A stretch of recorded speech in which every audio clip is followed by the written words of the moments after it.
네, 우리 민족의 전통 명절 설날입니다.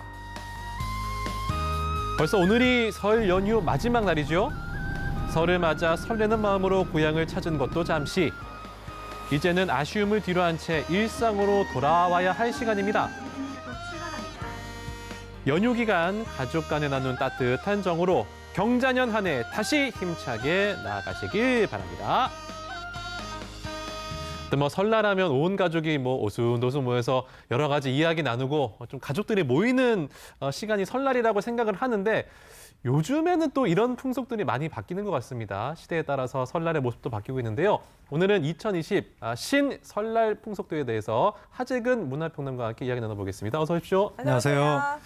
예, 요즘은 좀 명절이 예전 같지가 않은 게 저도 그 부모님 용돈을 모바일로 드렸거든요. 그랬어요? 이제는 봉투가 그 모바일 봉투도 예쁘게 나와서 네. 모바일로 용돈도 드렸고 여러 가지가 좀 참 많이 바뀌는 것 같은데 달라진 네. 설 풍속도 어떤 단어로 정리해 볼 수 있을까요? 일단 첫 번째 키워드는 예. 귀성 없는 설. 예. 고향이 안 간다. 고향에 가지 않는 예. 한 사이트에서 조사를 했더니 귀향을 하겠다, 네. 안 하겠다, 네. 거의 반반으로 50대 50으로 나왔고 예. 그러다 보니까 역귀성이 많아졌습니다. 예. 고향에 계신 부모님이 네. 서울이라든가 대도시로 나오시는 예. 역귀성이 많아져서 예. 최근에 한 3년 동안 역귀성 열차표 사신 분들이 네. 3배가 늘어날 정도로 많아졌고 예. 그래서 서울의 한 놀이공원 같은 경우에는 예.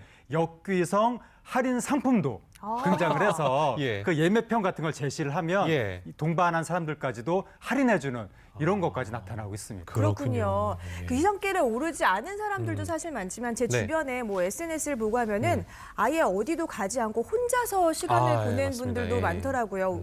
오히려 이제 연휴가 짧으니까 좀 재정비하는 시간으로 갖겠다 하시는 분들도 많던데요. 예, 이른바 혼설족. 이거 좀 혼자서 설을 보내겠다. 슬프다 좀. 근데 한 혼설족은. 구인구직 사이트에서 조사를 했는데 예. 응답자의 60% 가까이가 혼자 보내겠다. 그래요? 이렇게 답을 한 거예요. 예. 아무래도 구인구직 사이트니까 그럴 수 있겠는데 취업이 아직 안 되신 분들이 예, 대부분이기 거기에서 이제 때문에. 많은 분들이 이유로 답을 한 것이 예. 출근해야 된다. 네. 그리고 취업 준비해야 된다. 아하. 그리고 또 사람 만나고 이런 것 자체가 스트레스다, 불편하다. 예. 예. 이렇게 답을 했고 네. 그 사이트에서 조사한 게 명절 스트레스가 극심하다고 답을 한 응답자가 34% 정도가 나왔다 보니까 예. 아무래도 이제 구인구직 사이트를 찾는 분들 입장에서는 좀 스트레스를 많이 받는 것 같은데 예. 그래서 한 그 편의점에서 최근 3년 동안 설 명절에 도시락 매출이 예. 해마다 거의 50% 가까이 늘어나는 걸로 나왔습니다. 그러니까 많은 분들이 예. 혼자서 설을 보내면서 도시락을 참. 드시는 것 같습니다. 이게 이제 그 맛있는 음식이 많은 설날에 가족들 잔소리 듣기 싫어서 그냥 혼자 도시락 먹는 거잖아요. 아무래도 그렇겠죠. 사실 며느리 입장에서도 하루쯤은 혼자 있고 싶어요. 그래요? 그럴 수도 있겠습니다. 네. 알겠습니다. 첫 번째 키워드 받고 달라진 풍속도 두 번째 키워드는 뭡니까? 두 번째 키워드는 예. 90년대생 며느리의 등장.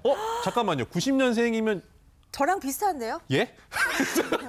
올해로 30살이 된 올해 거야. 90년생, 91년생이 30살이 되면서 본격적으로 이제 며느리 대열에 끼는 분들이 아이고, 많아졌는데 90년대생 며느리들이 생기는군요. 예, 근데 이분들이 공정성이라는 가치를 예. 매우 중시하고 문제가 생겼을 때 속으로 예. 끙끙 앓는 게 아니라 예. 바로 직설화법으로 이야기하는 그런 분들이기 때문에 예. 올해부터 이제 곳곳에서 가부장주의적인 우리나라 명절 풍습에 예. 여러 가지 변화가 본격적으로 일어나게 될 것으로 보입니다. 그렇군요. 사실 90년대생 조금 이전에 이제 80년대생 예. 며느리 같은 경우는 예. 그렇거든요. 보통 명절에 네. 아침에 일찍은 설 연휴 당일에는 시댁에 갔다가 그 보통 그렇게 이후에 하죠. 이제 예. 오후에 친정에 가곤 하잖아요. 혹시 90년대생들은 이것도 좀 바꾸었을까요? 80년대생들은 이런 게 있으면 부당하다는 건 알지만 말을 못하는 게 대부분. 그 어떻게 말을 해요? 근데 과거에는 90년대생은 말을 한다. 차마 이제 시댁에 가서 말을 못하는 경우가 많았고 예. 그러니까 먼저 시댁에 가고 나중에 친정 가는 것 자체가 한번 바뀐 건데 예. 그게 이제 그 며느리의 입장을 생각을 한 거였는데 네. 90년대생들은 양측적 그 이 친족 관계를 예. 중시하거든요. 예. 양쪽과 똑같아야 된다. 시댁하고 친정이 라고 해서 왜 시댁부터 가야 되는데? 라고 이제 물음을 제기하는 거예요. 예. 그러네. 그래서 뭐 예를 들어서 그 설날하고 추석 중에 예. 한 번은 시댁부터 그렇지. 갔으면 명절 두 번이니까. 네, 한 번은 뭐 친정부터 간다든지 네. 이런 식으로 공평하게 하자. 그리고 뭐 친정부터 시댁부터뿐만이 아니라 예. 예를 들어서 운전 운전. 이거 남편하고 부인이 나눠서 하자라든가. 그거 괜찮은데 그거 감사합니다. 네. 뭐. 그리고 명절 음식도 네. 간소화하면서 명절에 음식 만들기, 예. 설거지 이런 것들도 역할을 분담하자 이런 흐름이 나타나고 있습니다. 그러니까 사실은 이게 많은 분들이 공감을 하던 건데 이제 입 밖으로 꺼내지 못했던 건데 시대가 바뀌면서 90년대에 태어난 며느리들이 네. 말을 하기 시작하는군요. 고맙네요. 달라진 설풍속도 마지막 키워드는 뭡니까? 뒷턴족과 역뒷턴족이 이거 어렵습니다. 있는데 뒷턴족이 뭐냐면 예. 알파벳 D자처럼 예. 명절에 고향에 갔다가 여행지 찍고 삥 돌아서 집으로 돌아온다. D자처럼 돌아온다라고 해서 뒷턴족인데 예. 역뒷턴족은 네. 여행지 먼저 찍고 삥 돌아서 고향에 갔다가 집에 돌아온다. 겸사겸사. 네, 올해는 역뒷턴족이 많다고 하고 예. 그래서 한 여행 사이트 예약 그 추이를 보면 연휴 초기에 그 숙박지의 체크인 횟수가 훨씬 늘어났다. 그래요? 초기에 여행지에 갔다가 네. 나중에 고향에 갔다가 이 집으로 돌아온다는 사람이 많아졌다고 하는 것인데 예. 그러니까 그만큼 명절을 뭐 단순히 고향을 방문하고 그렇게만 생각을 하는 것이 아니라 네. 여가를 즐기는 시즌이다라고 예. 생각을 하시면서 네. 또 여가를 즐기는 방식도 다양해지고 있다. 아하. 이렇게 볼 수 있겠습니다. 네, 예. 뭐 말씀을 들어보니까 일단 달라진 여러 가지 설 풍속으로 인해서 명절에 받을 수 있는 우리의 스트레스는 많이 줄어든 것 같아요.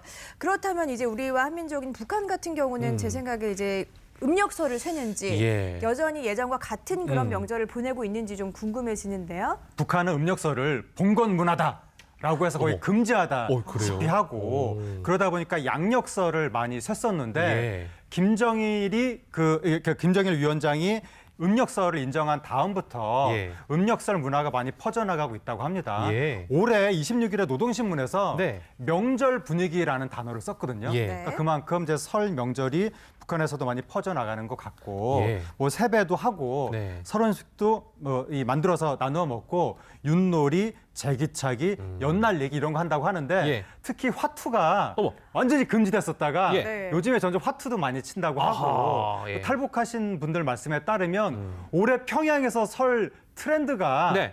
그 우리나라 유튜브 방송도 많이 보거든요. 평양에서 그래요? 백종원식 떡국 이게 지금 올해 설날에 평양 트렌드라고 합니다. 또 우리 민족은 하나라는 게 생각이 듭니다. 자, 저희가 북한의 설 풍경을 영상으로 준비해봤는데요. 바로 만나보시겠습니다. 여러분, 새해가 시작됩니다.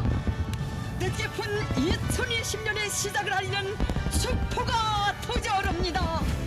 네, 여러분 익숙한 목소리지요? 리춘희 아나운서의 인사를 시작으로 북한의 설맞이 행사가 시작이 됐습니다. 1월 1일 양력설을 쇠는 북한은 지난해부터 대대적인 행사를 진행하고 생중계하기 시작했는데요. 드론을 이용해 새해 문구도 만들어내는데 여기가 북한이 맞나 싶기도 합니다. 스마트폰으로 동영상을 찍기도 하고요. 신나게 공연을 즐기기도 합니다. 참 많이 바뀌었죠? 가정이 행복하고 부모님들이 건강하며 모든 일이 잘 되길 바랍니다. 이렇게 신년과 설 명절을 동시에 치르는 북한. 가정에서는 어떻게 설날을 보낼까요? 할아버지, 할머니, 성님 건강하십시오. 예, 세배를 드린 다음에 세뱃돈을 받는 모습. 예, 우리랑 뭐 다를 게 없죠. 가장 인기 있는 설 선물, 달력이라고 합니다. 달력이 흔하지 않다고 하네요. 자, 그리고 우리는 송편을 추석에 먹는데 북한에서는 설에도 송편을 먹는다고 합니다. 예, 일반적이진 않지만 떡국도 일부 지역에서는 먹는다고 하네요. 최근에 또 떡국 먹는 문화가 늘었다고 합니다. 가족들과 함께 식당을 찾기도 하는데요. 타소불고기가 고기가 만문한 게 그래서 이번에 들어가니까 거기서 고기 맛이 짝짝 나고요. 네, 타조고기가 외식 메뉴로 인기라고 합니다. 상점에도 사람들이 많은데요. 이분은 뭘 사러 온 걸까요? 들어보겠습니다. 채우동을 하면 제가 선물을 해주겠다고 약속을 했는데 오늘 아침에 무엇을 선물해 줬으면 좋겠는가 하고 물었더니 아니 글쎄 아침 반영 컴퓨터를 사달라는 게 아니겠습니까? 이 아침 판형 컴퓨터 태블릿 PC입니다. 공부 열심히 한 보람이 있겠지요. 우리는 이제 좀 찾아보기 힘든 풍경, 민속놀이를 즐기는 풍경도 보이고요. 예술극장에서는 설맞이 공연도 합니다. 우리 어린이들 연습하느라 엄청 힘들었겠네요. 설을 맞아서 은사님을 찾아뵙는 경우도 많다고 하는데요. 존경하는 선생님의 집을 먼저 찾았습니다. 선생님께서 더 젊어지시고 더 건강하시기를 바라는 것이 우리 모두의 마음입니다. 마음이 예쁘군요. 비슷한 듯 다른 북한의 설 명절. 그래도 소중한 사람들과 함께하는 시간은 우리와 다르지 않은 것 같습니다. 네, 달력이 또 인기 있는 선물이라니까 또 예, 재밌기도 귀하다고 한데요. 하니까, 예, 예. 뭐 우리 북한이든 또 우리나라든 간에 이제 명절의 의미는 좀 많이 변화하는 것 네. 같습니다. 이런 달라진 설 풍속 가운데 우리가 좀 지키고 기억해야 될 것들이 있을까요? 그러니까 설 자체가 우리 민중이 굉장히 오랫동안 싸워서 지키고 얻어낸 것이다라는 의미가 있는 것인데 일제하고 그 이후에 독재 정권들이 다 설을 없애려고 그랬던 거예요. 예. 근데 우리 민중 계속해서 설을 지켜왔고 87년 그 6월 항쟁 이후에 민주화가 된 이후에야 설이란 이름을 되찾았거든요. 예. 이렇게 소중한 의미가 있는 것이니까 그 의미를 우리가 한번 되새기면서 이번 기회에 가족의 가치도 돌아봤으면 좋겠습니다. 알겠습니다. 하정은 평론가님 말씀 여기까지 듣겠습니다. 고맙습니다. 감사합니다. 네, 감사합니다. 예, 계속해서 이번에는 한 주 동안 우리가 주목해야 될 이슈를 살펴보겠습니다. 양절 변호사님 어서 오세요. 네, 안녕하세요. 예. 우한 폐렴이라고 하잖아요. 네. 신종 코로나 바이러스. 국내에서 3번째로 확진 환자가 나오면서 사실은 저희가 지금 웃고 있습니다만 굉장히 불안한 건 사실이거든요. 그러게요. 지역사회에 추가 감염 가능성도 있다고 하던데요. 그게 왜 나오냐면 이번에 3번째 확진 환자 같은 경우가 예. 이 그 코로나 바이러스 감염 사실을 좀 뒤늦게 알았습니다. 네. 그러니까 이분이 20일 날 입국을 했는데 20일 날 입국을 해서 우한에서 들어오긴 했지만 몸이 좀 좋지 않으셨다라는 거예요. 네. 근데 그냥 해열제 같은 걸 드시고 생활을 하다가 네. 그러니까 정상적으로 지역 생활을 했던 겁니다. 그러다가 25일 날 자택에서 이건 도저히 안 되겠다 싶어서 우리 질병당국에 신고를 하고 확진이 됐기 때문에 네. 5일 동안을 그냥 평범한 생활을 하셨던 겁니다. 어디 밖에 외출도 하고 다 하신 거죠? 했던 거예요. 그래도 다행인 게 이분이 직업 특성상 평소에 마스크를 하고 다니셨다고 하네요. 예. 그렇기 때문에 조금 이제 접촉자가 줄어들었을 가능성은 있지만 여전히 지금 파악 중이고 어쨌든 가족이라든가 동료 또 뭐 지인분들 만났고 대중분식점에서 식사를 하신 적도 있기 때문에 예. 지금 보건당국에서는 그분이 어떻게 어떤 사람들을 만났는지를 확보하는 게 확인하는 게 지금 급선무긴 한데 그러다 보니까 혹시라도 예. 혹시 여러 사람에게 전파를 한 슈퍼 전파가 되는 게 아니냐는 우려는 있는 상황입니다. 아직 너무 걱정하지 아직 마시고요. 확정된 건 아니기 때문에. 네, 예. 일단은 대규모로 확산되는 일을 우리 모두가 막아야 되지 예. 않을까 싶은데요. 일단 지금 아까 간추린 뉴스에서도 말씀을 드렸지만 중국의 상황은 어떤지 또 이에 대비해서 우리 정부는 어떤 계획을 세우고 있는지도 궁금해요. 지금 중국 상황이 정말 무서울 정도로 지금 예. 환자가 늘어나고 있어요. 확진자만 오늘 새벽 기준으로 2,100여 명을 넘어섰고 예. 사망자가 57명에 이르고 있습니다. 뭐 이 우한을 중심으로 해서 후베이 일대는 물론 베이징까지 다 퍼져나간 상황이고 중국 근처들 있지 않습니까? 네. 태국이나 대만이라든가 싱가포르, 말레이시아 같은데 그리고 또 뭐 이제 비행기를 타고 후베이 쪽에 머물렀던 분들이 미국이나 프랑스, 호주에서도 발견되고 있는 상황이긴 예. 합니다. 다만 아직 WHO에서는 이게 전부 비상사태를 선포할 정도는 아니다라고 하고는 있습니다만 어쨌든 사실 중국 정부를 좀 탓할 수밖에 없을 것 같아요. 예. 그러니까 초기 방역이 잘못됐기 때문에 중국 내에서 급속도로 퍼지고 있는 상황이고 우리 정부는 그래서 중국을 오염 지역으로 지정을 하기로 했습니다. 예. 이게 뭐가 달라지냐면 중국에서 들어오는 분들은 무조건 건강상태 보고서를 써야 되는 거예요. 네. 그리고 특히 그중에서도 우한 쪽에서 오는 분들은 오한이 됐건 발열이 됐건 하나라도 있으면 바로 격리 조치에 격리. 들어가게 되는 거고요.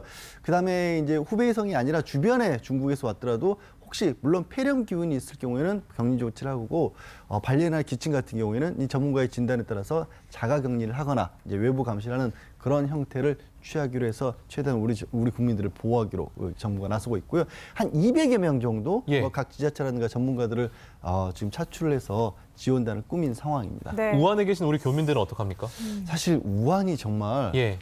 뉴스에서 보셨겠지만 거기는 공포의 도시예요. 예. 외부로 빠져나가는 건 뭐 비행기, 철도, 도로까지 다 통제해 놓은 상황이고 내부에서만 이제 그 사람들의 치료를 기다리고 있는 건데 한 500여 명 500 분. 유학생들, 예. 교민분들이 계신다고 합니다. 다행히 지금 외부에 있는 상황에서 확진자는 안 보인다고 해요. 네. 그래서 이분들을 빨리 이제 조기 귀국을 시켜야 되는 상황인데 정부에서는 전세기를 동원하거나 전세기가 아니면 전세 버스라도 그러니까 지금 버스요? 말씀드린 좀 전에 말씀드린 것처럼 예. 우한에 이제 중국인들 같은 경우는 우한시를 빠져나온 것 자체가 금지되어 있지만 외국인들 같은 경우에는 중국 정부 당국의 협의하에서 나올 수가 있거든요.